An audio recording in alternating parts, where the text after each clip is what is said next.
घर के काम को अगर हम थोड़ा सा टिप्स के थ्रू करें तो हमारे लिए थोड़ी सी तो आसान हो ही जाती है और साथ ही साथ हमारा पैसा और समय दोनों की ही बचत होती है। तो चलिए ऐसा ही कुछ टिप्स मैं आज आपके लिए लाई हूँ। कई समय हमारे घर में सर्फ साबुन ख़त्म हो जाती है और बाजार जाने की हमारे पास उस समय भी नहीं होती है और हम सोचते हैं ये जो गैस ओवन है इसे हम कैसे क्लीन करें। खाना बनाने के बाद तो ऐसे ही हालत होती है।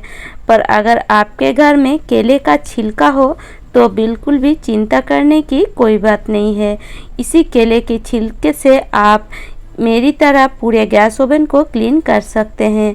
केले की छिलके को आप बेकार समझकर कभी भी ना फेंकें। अगर आपके घर में सर्फ साबुन है तब भी आप इस केले की छिलके से एक बार गैस ओवन या आपके पूरे किचन को क्लीन करके ज़रूर देखिएगा। बहुत ही जल्दी क्लीन हो जाती है और बहुत ही अच्छी क्लीन होती है।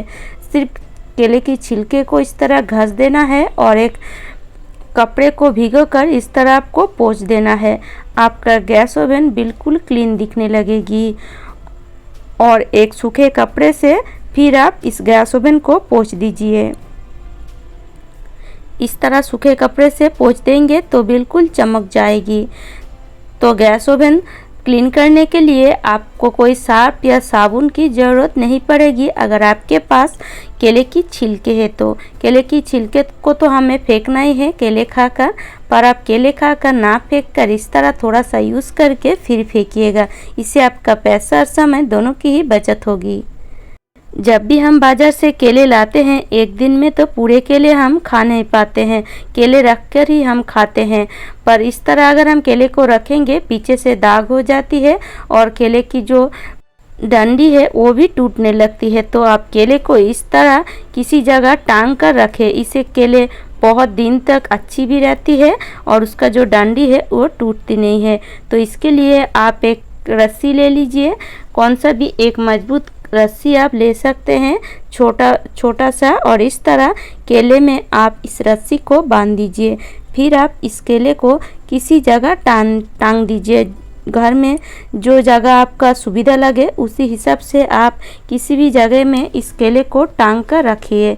आप देखेंगे आपके केले बिल्कुल सड़ेंगे भी नहीं और लगभग 6 से 7 दिन तक बिल्कुल फ्रेश रहेगी। तो इस तरीके से आप केले को रख कर केले को खा सकते हैं 6 से 7 दिन। तो उम्मीद करती हूँ फ्रेंड्स ये टिप्स भी आपको अच्छी लगी है। घर के कई सारे काम करते करते हमारे स्किन पे ड्राइनेस पड़ जाती है, खासकर हाथों में, और हमारे पास समय भी नहीं होता है स्किन केयर करने के लिए। तो अगर आपके पास थोड़ा सा केले का छिलका है तो आप घर के काम करते करते इस तरह केले की छिलके से ही सिर्फ आपके हाथों को इस तरह थोड़ा सा घस दीजिए। आप इस छिलके को मुंह में भी लगा सकते हैं।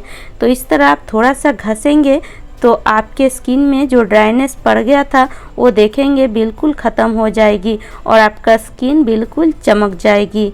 फिर आप प्लेन पानी से धो दीजिए। तो उम्मीद करती हूँ ये टिप्स सबको अच्छी लगी है।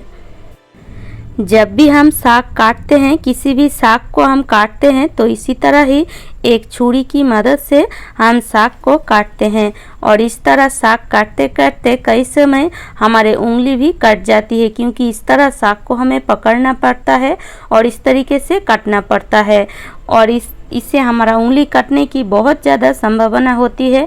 खासकर जो महिलाएं नए नए किचन में आते हैं उनका तो उंगली कट ही जाती है। तो आप क्या कीजिए, जब भी साग काटिए इस तरह एक रबर साग में ज़रूर लगा दीजिए।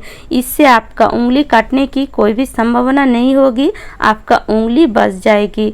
तो इस तरीके से एक रबर लगाकर अगर आप साग को काटेंगे तो बिल्कुल सेफ तरीके से आप ये साग को काट सकते हैं। देखिए कितनी बढ़िया तरीके से यह साग या भाजी काट रही है। तो उम्मीद करती हूँ फ्रेंड्स ये टिप्स भी आपको अच्छी लगी है। जब भी हम हरी मिर्च काटते हैं तो इस तरह काटते हैं और इस तरह हरी मिर्च काटने से हमारे हाथ में कई समय जलन भी हो जाती है, क्योंकि हरी मिर्च की जो बीज है कई समय बहुत ही तेज़ होती है और इसके कारण हमारे पूरे हाथ जलने लगती है। मेरी तो पूरे हाथ ही हरी मिर्च काटने से जलती है। तो मैं क्या करती हूँ, काटने से पहले थोड़ा सा सरसों का तेल ले लेती हूँ हाथों में और इस तरीके से तेल लेकर पूरे हाथों में लगा देती हूँ। फिर इस मिर्च को अगर हम काटेंगे तो हाथ आपका बिल्कुल भी जलेगा नहीं। तो मैं तो इसी तरह ही काटती हूँ। तो मैंने सोचा चलिए आपके साथ भी शेयर कर देती हूँ। हरी मिर्च काटने से पहले हाथों में थोड़ा सा सरसों का तेल ज़रूर लगा लीजिए। और अगर आप बहुत ज़्यादा तीखा खाना पसंद नहीं करते, फिर भी आपको हरी मिर्च खाना है, क्योंकि हरी मिर्च की जो सुगंध है बहुत ही बढ़िया लगती है सब्जी में, तो आप क्या कीजिए, इस तरीके से बीज को निकाल दीजिए। मिर्च की जो मुंह है उसको आप काट दीजिए एक कांची की मदद से और इस तरह हाथों से दबाकर आप ये बीज को निकाल दीजिए। अगर आप बीज को निकाल देंगे तो इसका जो छिलका है वो बिल्कुल भी तीखा नहीं होता है। तो इस तरीके से आप सब्जी में ये मिर्च को यूज़ कर सकते हैं, या आप पहले इस तरह हाथों में थोड़ा सा घस लीजिए, फिर आप इस तरह मुंह को काट दीजिए मिर्च की, फिर आप इस बीज को निकाल दीजिए। जब भी हम लहसुन छीलते हैं तो कई समय हमारे नाखून भी लहसुन के साथ निकल जाती है, क्योंकि ये लहसुन की जो मुंडी है बहुत ही सख्त होता है। इसके कारण हमारे जो नाखून है कई समय टूट जाती है। तो अगर आप इस तरीके से लहसुन ना छीलकर इस तरह एक दवाई की ढक्कन लेकर अगर आप लहसुन को छीलेंगे तो आप बहुत ही आसानी से लहसुन को छील पाएंगे। तो इस तरीके से एक दवाई की ढक्कन से देखिए कितनी आसानी से आप लहसुन को छील सकते हैं। तो अगर आप लहसुन छीलते समय आपके नाखून में कोई प्रॉब्लम होती है, नाखून कट जाती है या उंगली में दर्द होता है, तो आप एक ढक्कन ले लीजिए दवाई का, फिर आप इस तरीके से लहसुन को छीलिए।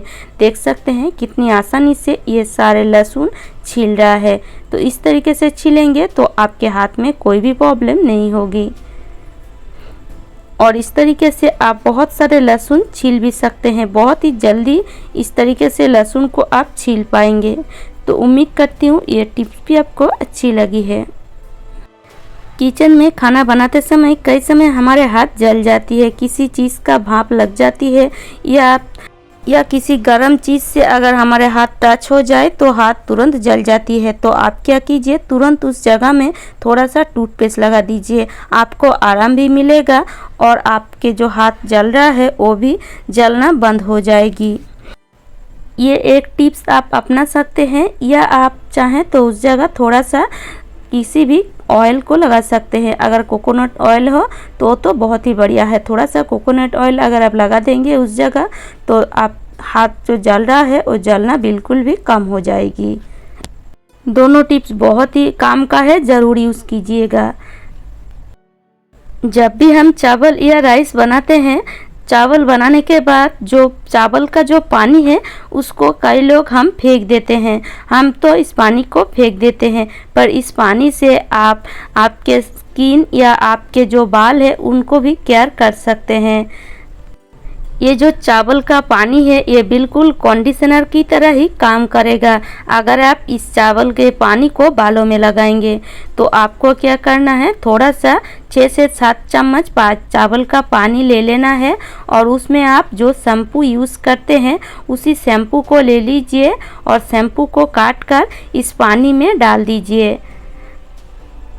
जितना शैम्पू आप बालों में लगाते हैं उसी हिसाब से ही आप शैम्पू लीजिएगा और इस तरह आप इस शैम्पू को इस चावल के पानी में डाल दीजिए और दोनों चीज़ों को आप हाथों की मदद से अच्छी तरह से मिला लीजिए। अगर आप शैम्पू करने के बाद जो हम कंडीशनर लगाते हैं, आपको कंडीशनर लगाने की कोई भी ज़रूरत नहीं पड़ेगी। इस पानी से आप बाल को अच्छी तरह से शैम्पू कीजिए, फिर आप देखेंगे आपके जो बाल है बिल्कुल चमक जाएगी। और इस तरह अगर आप रेगुलर यूज़ करेंगे तो आपके बाल बिल्कुल इस तरीके से घने, लंबे और काले दिखेंगे।